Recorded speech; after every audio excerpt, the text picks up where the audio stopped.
하나님 칭찬, 하나님 칭찬 이런 제목으로 말씀 증거합니다. 예수님께서 이 땅에 계시면서 3년 공생에 사셨는데 그동안에 이적을 많이 행하셨어요. 많은 이적을 행하셨습니다. 예수님 자신이 하나님으로부터 보냄을 받고 온 이 세상을 구원할 메시아라는 사실을 증명하기 위해서였습니다. 그럼에도 불구하고 유대인들은 대부분 예수님을 믿지 않았습니다. 사도 요한은 본문 38절에서 그 이유를 말해주는데요. 바로 이사야 선지자가 예언한 대로 이루시기 위함이다. 그렇게 말씀합니다. 그러면서 이사야서에서 두 군데 말씀을 직접 인용을 합니다. 첫 번째는 어디냐 하면 이사야서 53장 1절입니다. 우리가 전한 것을 누가 믿었느냐? 여호와의 팔이 누구에게 나타났느냐? 아무도 믿는 사람이 없고 아무도 하나님 앞에 나오는 사람이 없더라는 거죠. 두 번째 구절은 이사야서 6장 10절입니다. 이 백성의 마음을 둔하게 하며 그들의 귀가 막히고 그들의 눈이 감기게 하라. 염려하건대 그들이 눈으로 보고 귀로 듣고 마음으로 깨닫고 다시 돌아와 고침을 받을까 하노라. 이렇게 기록된 이사야 선지자의 말씀을 이루기 위함이다. 하나님께서 백성들이 그 죄대로 심판받고 하나님의 살아계심과 하나님의 거룩함을 깨닫기를 원하시지 그냥 값없이 구원 주시고 값없이 다시 회복시켜 주시고 값없이 다시 용서해 주시겠다고 말씀하시는 게 아니에요. 이 말씀 보면서 내가 오늘 예수님을 믿고 있다는 사실이 이게 보통 큰 하나님의 은혜가 아니라는 사실을 다시 한번 깊이 깨닫습니다. 하나님은 거룩하시며 의로우십니다. 하나님은 죄를 드러내시고 죄에 대해 심판하십니다. 그러므로 우리가 하나님의 택하심을 받아 예수님을 믿어 죄사함과 구원을 얻은 것은 말로 다 할 수 없는 하나님의 은혜입니다. 우리는 하나님의 은혜로 믿음을 갖게 되었습니다. 아멘. 그런데 놀라운 사실 또 하나는 예수님의 이적을 보면서 예수님을 믿는 사람들이 있었습니다. 그들은 관리들이었습니다. 그들은 아주 소수가 아니라 사도 요한은 오늘 본문에 보면 많은 수의 관리들이 예수님을 믿었다고 말합니다. 그런데 요한 사도는 사실 놀랄만한 사실을 우리에게 말해주고 있는데요. 본문 42절입니다. 같이 읽어보겠습니다. 시작. 그러나 관리 중에도 그를 믿는 자가 많되 바리새인들 때문에 드러나게 말하지 못하니 이는 출교를 당할까 두려함이라 그랬어요. 예수를 믿기는 믿는데 그들은 공개적으로 그들의 믿음을 드러내지 못했습니다. 나 예수 믿어요. 나 교회 다녀요. 라고 말하지 못했다는 거예요. 왜요? 유대교 지도자들의 눈치를 봤던 거예요. 회당으로부터 쫓겨날까봐 감히 예수님을 믿는다고 말하지 못했던 겁니다. 오늘 본문 요한복음 12장인데 요한복음 9장에도 보면 이런 비슷한 얘기가 나와요. 예수님께서 날 때부터 맹인이었던 사람을 고치셔서 눈을 뜨게 해주셨습니다. 근데 예수님이 이 일을 안식일에 하셨어요. 그것 때문에 바리새인들 사이에서 논란이 커졌습니다. 예수님이 안식일을 지키지 않았으니 이 사람은 분명히 하나님으로부터 온 사람이 아니다. 안식일을 지키지 않지 않느냐 이렇게 말했어요. 근데 어떤 바리새인들은 또 아니 이 사람이 만약에 죄인이라고 치면 그럼 죄인이 이렇게 날 때부터 소경인 사람의 눈을 뜨게 할 수 있는 거야? 이러면서 두 부류 사이에 분쟁이 일어났던 거죠. 결국 바리새인들은 이 사람의 부모를 찾아갔어요. 그래가지고 이 사람을 당신 아들이 맞느냐? 맞는다. 그럼 이 아들이 날 때부터 맹인이었던 것도 맞느냐? 날 때부터 맹인이었다. 그러면 지금 어떻게 해서 보게 되었느냐? 그랬더니 이 부모님은 뭐라고 대답을 하는지 아십니까? 아들이 어떻게 해서 보는지, 누가 그의 눈을 뜨게 해주었는지 모릅니다. 그러면서 우리 아들이 이제 다 컸으니, 성인이 되었으니 당신들이 가서 직접 물어보십시오. 이렇게 대답을 했어요. 근데 사도 요한은 요한복음 9장 22절에서 그 부모가 모른다고 한 이유를 말해주고 있습니다. 뭐라고 얘기하냐면 그 부모가 이렇게 말하는 것은 이미 유대인들이 누구든지 예수를 그리스도로 시인하는 자는 출교하기로 결의하였으므로 그들을 무서워함이라. 이렇게 말합니다. 출교. 유대인 사회에서 출교 당하는 것은 어마무시하게 무섭고 두려운 일이었습니다. 그 배경이 이렇습니다. 유대인들이 바벨론 폭포 생활을 70년 했지요. 그리고 성전이 무너졌습니다. 바벨론이 와서 다 성전을, 솔로몬이 지은 성전을 다 부셨잖아요. 그리고 또 구약과 신약 사이에 아무런 선지자도 나타나지 아니었고 하나님의 아무런 말씀도 하시지 않는 중간기가 400년이에요. 그걸 중간기라고 부르는데 이런 시간을 거쳐오면서 유대인들은 회당 제도를 만들고 발전시켰습니다. 성전이 파괴됐잖아요. 성전에 가서 제사를 드릴 수가 없어요. 그 다음에 더군다나 바벨론 그 이방 나라에서 이제 요배를 가서 사는데 거긴 성전이 없어요. 그래서 회당을 만들고 거기에 모여서 여호와 하나님을 믿는 신앙을 계속 유지했던 거예요. 거기 가서 율법도 배우고 가르침도 받고 이러면서 결코 하나님을 잊어버리지 말자. 우리는 하나님이 택한 백성이지 않느냐 이러면서 신앙을 유지했는데 그래서 이 회당은 유대인들에게 되게 중요하죠. 회당은 유대인 사회의 공동체의 대명사처럼 되어 있었던 것이죠. 근데 유대인들은 이방신을 믿거나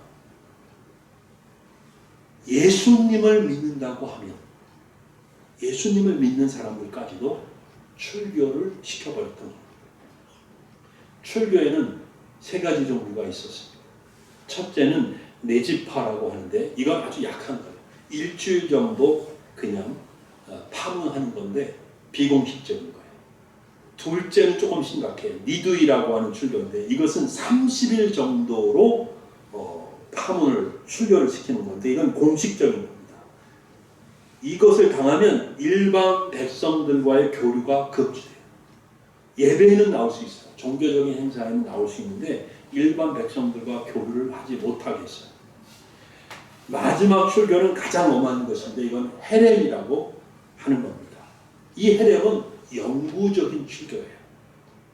공식 집회에 참석할 수 없는 것은 물론이고 유대인들과의 물건을 사고 파는 행위, 같이 식사하는 것, 같이 말을 섞고 교제하는 것 이것도 다 금지해버린 거예요.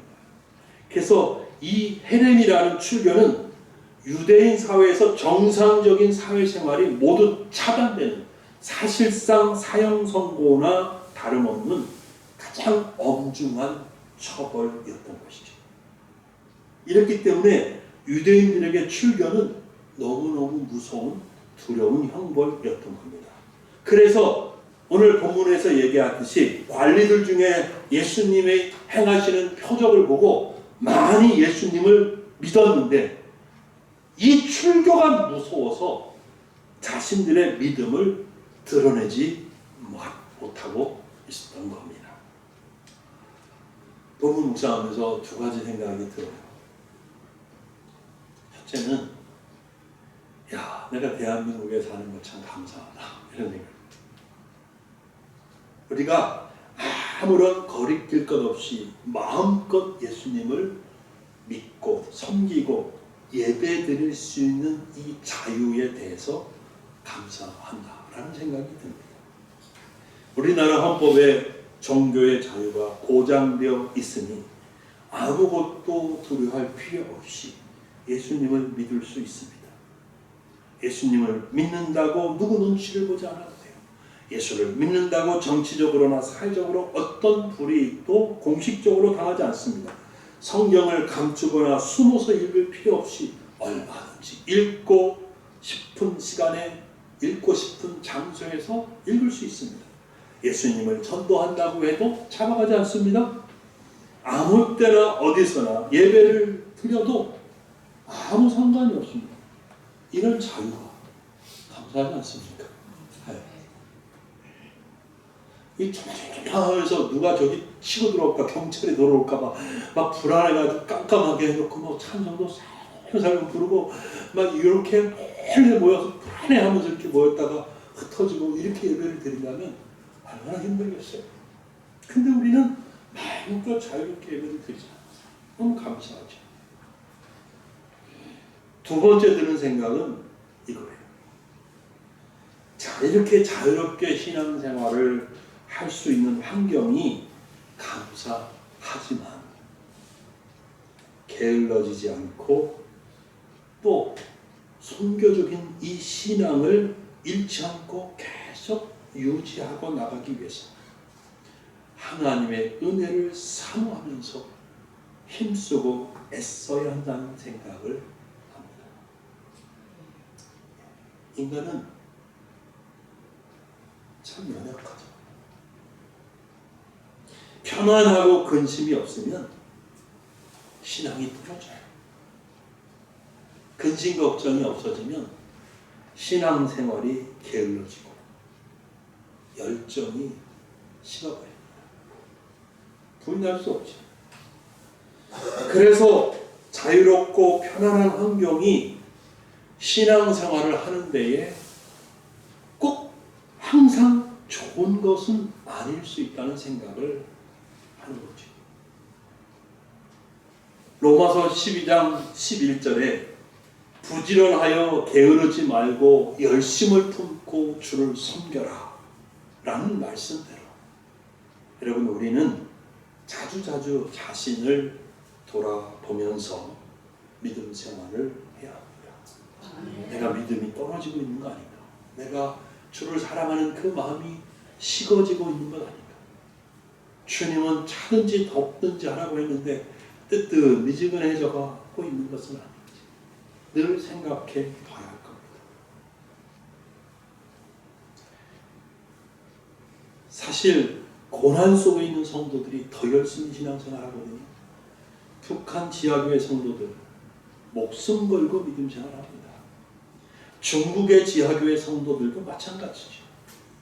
그들은 성경을 갖는 것만으로도 불법입니다. 기독교인으로서 발각되면 목숨을 잃을 수도 있어요. 그러나 그들은 믿음을 버리지 않습니다. 중동의 이슬람교를 국교로 삼고 있는 나라들에서는 목숨 걸고 예수님을 믿는 사람들이 있습니다. 여러분 비교적 온건한 이슬람 국가들에서도 기독교인들은 공직에 나갈 수가 없습니다. 사회적으로 인정받을 수 있는 판사, 변호사, 교사 이런 직업을 절대 가질 수가 없습니다. 그저 기독교 학교 선생님 아니면 조그맣게 가게만 열어서 장사하고 그냥 이렇게 살지요. 사회에 나가서 내둬라 내려라 이러면서 큰 소리 치는 그런 직업을 가질 수가 없어요. 그런데 그럼에도 불구하고 이분들은 결코 예수 믿는 믿음을 포기하지 않습니다. 그런 나라에 가서 이 땅에 태어났으면서도 그런 나라에 가서 목숨 걸고 복음을 전하는 선교사님들도 있습니다. 이렇듯 핍박 속에서 믿음을 지키는 것 쉬운 일은 아니지만 편안한 환경에서 매 순간 스스로 자신을 깨우면서 부지런히 예수님을 섬기고 맡겨주신 사명을 감당하는 것도 사실은 쉽지가 않더라. 오히려 더 어려우면 어려울 수도 있더라 하는 거예요.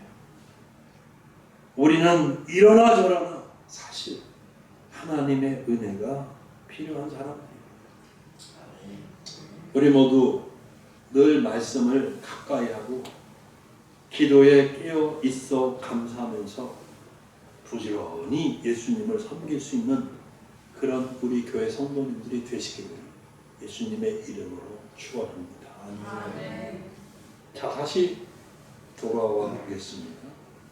예수님을 믿는 관리들이 공적으로 자신들의 믿음을 드러내지 못한 것은 출교를 당할까 두려워했기 때문이다 라는 사실을 살펴봤습니다.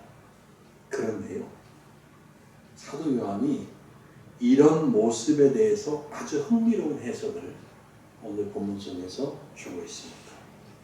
바로 43절입니다. 보시기 바랍니다. 그들은 사람의 영광을 하나님의 영광보다 더 사랑하였다.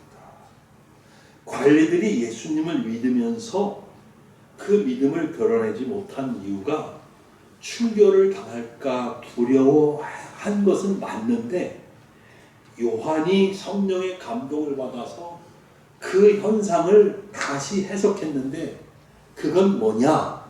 그 사람들은 사람의 영광을 하나님의 영광보다 더 사랑했다, 이렇게 말하고 있습니다. 원문에 가깝게 다시 말하면 이런 뜻이에요. 그들은 사람으로부터 받는 영광을 하나님으로부터 받는 영광보다 더 사랑했다라는 말입니다. 다시 한번 더 쉽고 간단하게 말하면 그들은 하나님의 칭찬보다 사람의 칭찬을 더 좋아했다는 말이에요. 저 이거 읽으면서요, 처음은 물론 아니었지만, 야, 이 내 모습이야. 부인할 수가 없었어. 이게, 이 모습이 사실 우리의 모습이라는 사실을 부인할 수 있습니까? 부인하기 어려워요. 우리는 보이지 않는 하나님보다 보이는 사람을 더 신경 쓰잖아요. 그렇죠? 하나님에게 잘 보이려고 하기보다 사람에게 더 잘 보이려고 노력합니다. 노력. 하나님을 의지하기보다 힘 있는 사람을 더 의지하고 싶어 합니다. 하나님의 인정을 받는 것보다 사람에게 인정받는 것에 더 목말라 하잖아요. 설교하는 저도 마찬가지예요. 여러분, 저는 목사예요. 저는 전혀 그렇지 않습니다. 저는 하나님의 영광을 더 귀하게 여겨요. 그렇게 말할 수가 없어요. 저도 똑같아요. 그런데 여러분, 우리의 이런 모습을 어떡하겠어, 사람이 그렇게 생긴 거 하면서 그냥 놔두고 볼 일입니까? 그렇진 않잖아요. 그냥 놔두고 볼 일은 아니죠. 고쳐야 됩니다. 여러분, 바로 잡아야 돼요. 바로 잡기 위해서 힘쓰고 애써야 돼요. 하나님께 매달려야 돼요. 하나님의 은혜를 사모하면서 자꾸 하나님 앞에 나가야 돼요. 이렇게 되지 않도록. 하나님으로부터 칭찬받는 것보다 사람의 칭찬을 받으려고 하는 이런 우리의 연약함을 고치기 위해서 했어요. 우리 속에 온전히 하나님만 바라보고 사모하는 거룩한 모습이 이루어져야 합니다. 하나님의 말씀을 묵상하면서 기도하면 저는 하나님께서 우리 속에 그런 은혜를 주실 것이라고 믿습니다. 예. 성경 전체가 다 귀한 말씀인데 오늘 특별히 세 군데만 말씀을 드리겠습니다. 이 세 군데 말씀이 생각났어요. 설교 준비하는데. 다 들어본 말씀이기는 합니다. 그런데 하실 수 있으면 메모하셨다가 집에 가셔서도 읽으시면서 묵상해 보시면 너무 좋겠습니다. 먼저 시편 146편 3절부터 5절입니다. 시편 146편 3절부터 5절입니다. 이렇게 기록되어 있어요.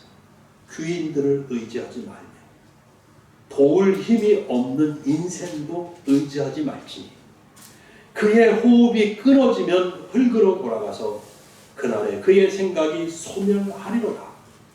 야곱의 하나님을 자기의 도움으로 삼으며 여호와 자기 하나님에게 자기의 소망을 두는 자는 복이 있도다.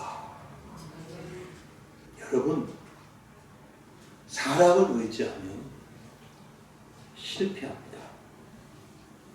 제가 목사로서 목회할 때 교회 안에 어떤 사람을 의지하면 그 목회 실패하더라고요. 교회 안에 영향력 있는 사람, 교회 안에 힘 있는 사람 의지하고 그의 눈치를 보다 보면 목회 무너지더라고요. 누구나 마찬가지예요. 사람 의지하면 실패합니다. 사람 의지하면 무너집니다. 이스라엘이 여러분 구약의 역사서 사무엘상하, 열왕기상하, 역대상하 읽어보면 많이 나옵니다.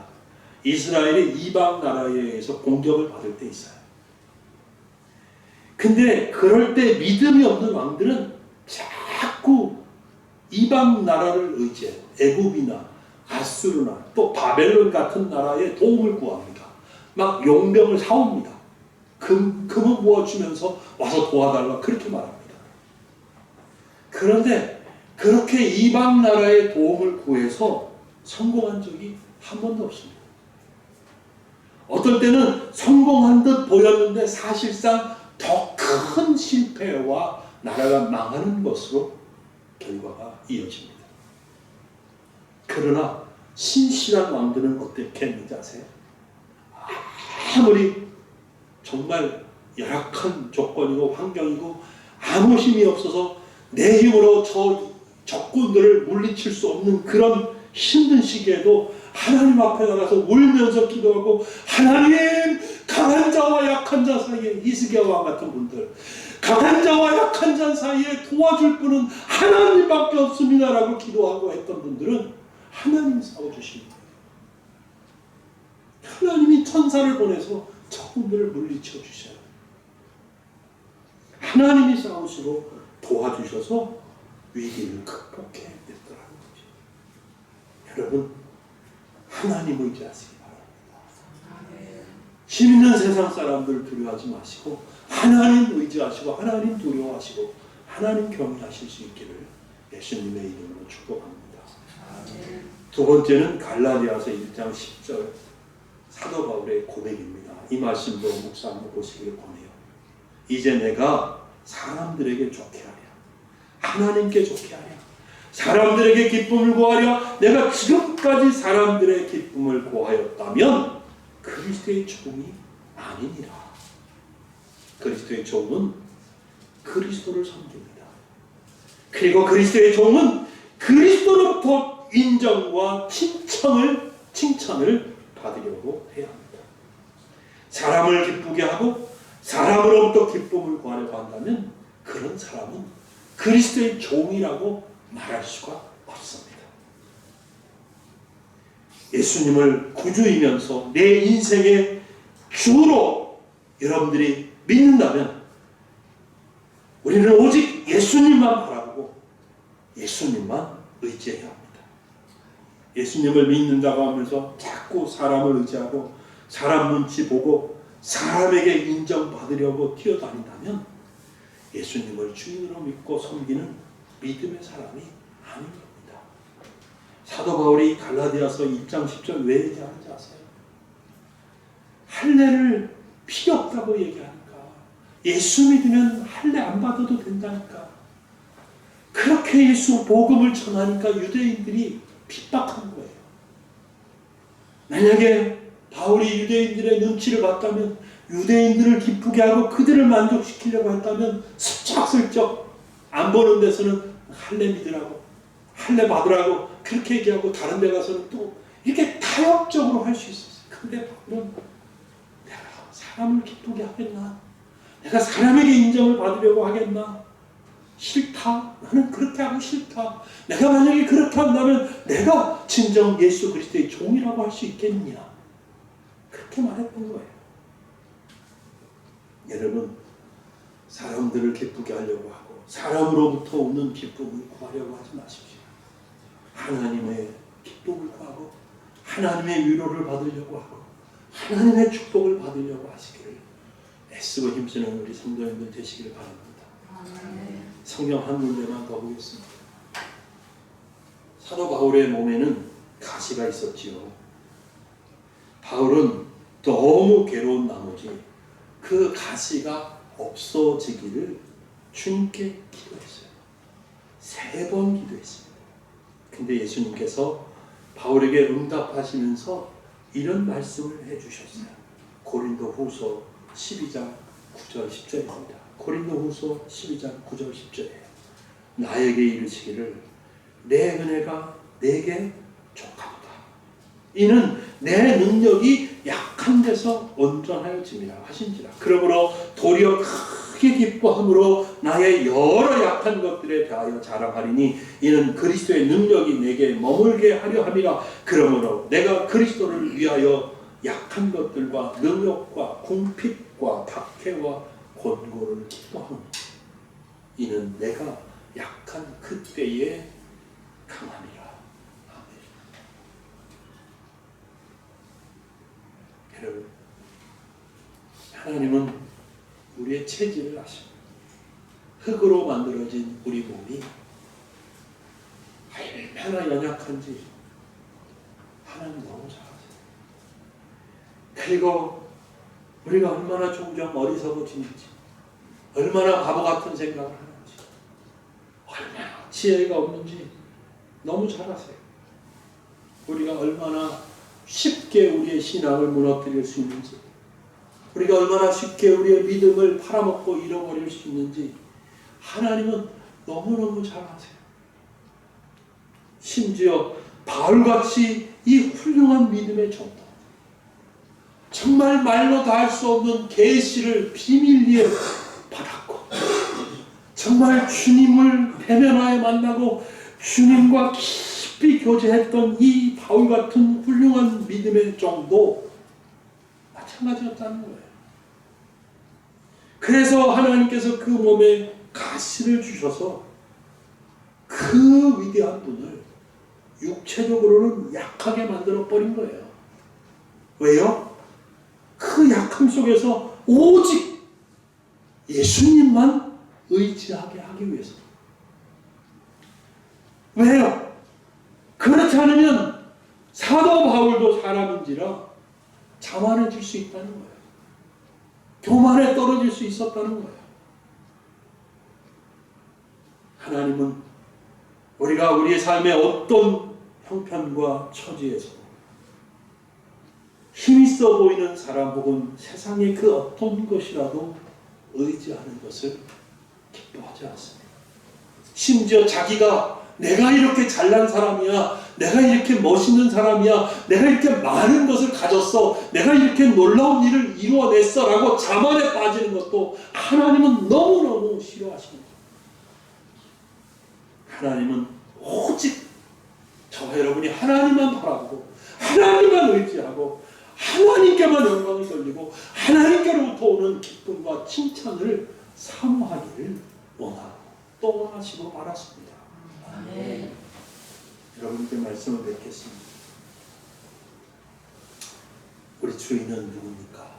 우리 주인은 예수님이십니다. 아멘. 근데 우리는 어느새 예수님 말고 주인으로 삼고 사는 것이 너무 많아졌어요. 이 세상에 내 주인이 너무 많아요.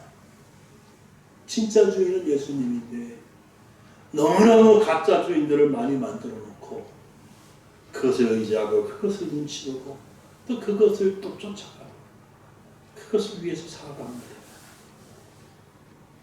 우리는 사람을 기쁘게 하려고 하고 사람에게서 오는 기쁨을 갈망했습니다.